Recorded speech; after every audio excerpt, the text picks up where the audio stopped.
you think, oh, why am I crying? I thought we were just eating cotton candy. Oh, what's this?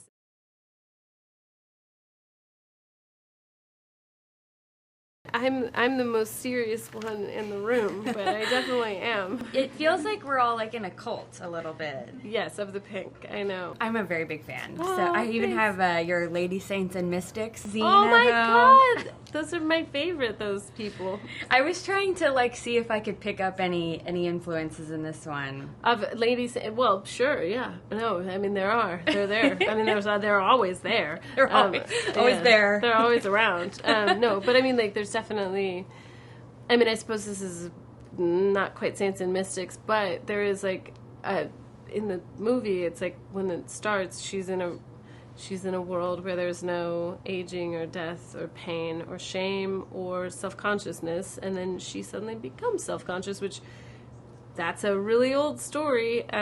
We know that story, and I think I kind of always go back to those older story forms because I don't know, I went to Catholic school and I resonate with them. Yeah. So it's interesting because the trailer, you know, I think a lot of people there's so much hype going into this. People are stoked, but it really gives off like absurd, funny, like that's, you know, that's kind of what it gleans more of. Mm-hmm. So I'm curious how you thought about balancing those moments of like lightheartedness with seriousness and a statement. Right. Well, I think I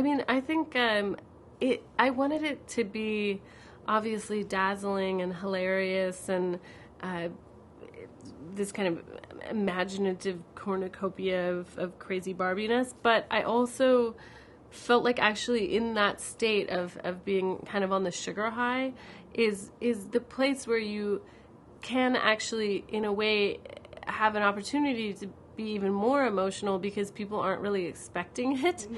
So you can kind of, as it's going, I think that it can hit very hard because you think, oh, why am I crying? I thought we were just eating cotton candy. Oh, what's this? And I think, so in a way, by design, it allows you to get at things that are a little harder because you have the cover of a glitter parade. Yeah, kind of like horror does that too. Yes, sure, yeah. In a different guise. Yeah, yes.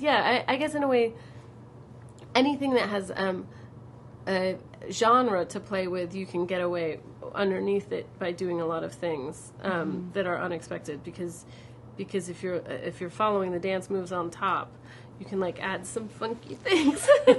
I don't know what I'm talking about, but I do also.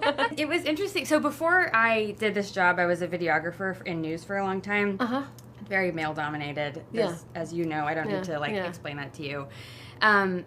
And, you know, I was watching this last night and thinking about, like, I think sometimes I talk to people who are in less male-dominated fields, and I think they think I have a chip on my shoulder. And I was curious kind of how directing has informed your thinking about sort of patriarchy in general. Right. Well, I mean, I think this is certainly the best time to be a lady filmmaker of all the times that have come before. So I think that's good. That's good news. No, I mean, you only ever you're only ever living your own life, so it's hard to kind of have a comparison.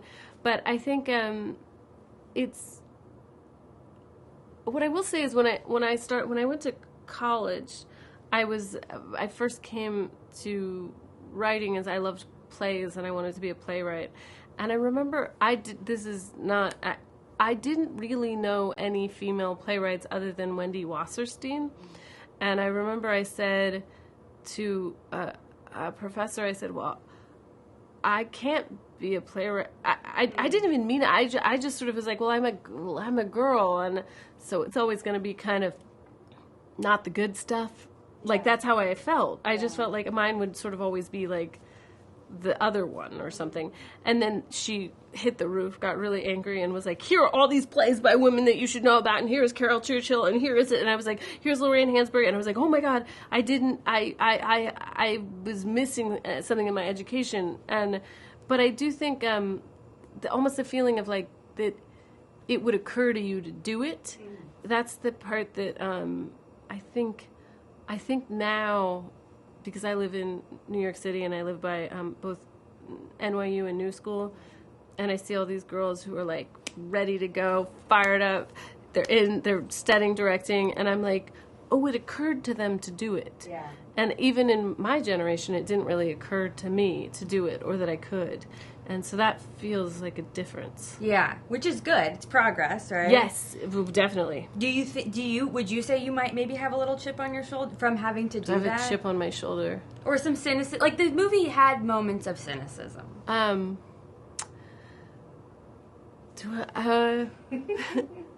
That's why I put it in the movie. No, I mean,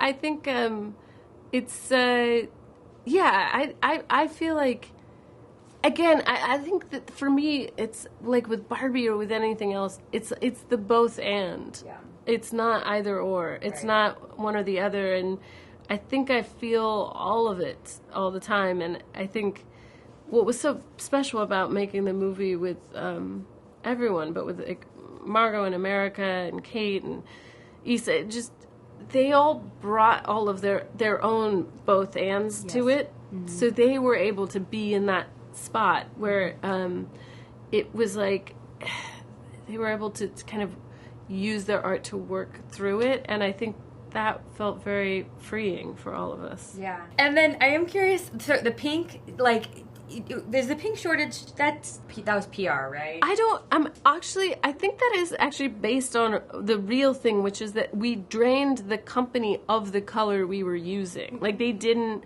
have any more of that color. So I think that is actually real.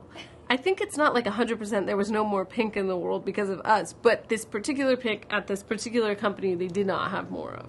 Was that so important to have the real, like, to have that much pink? Like, why was that?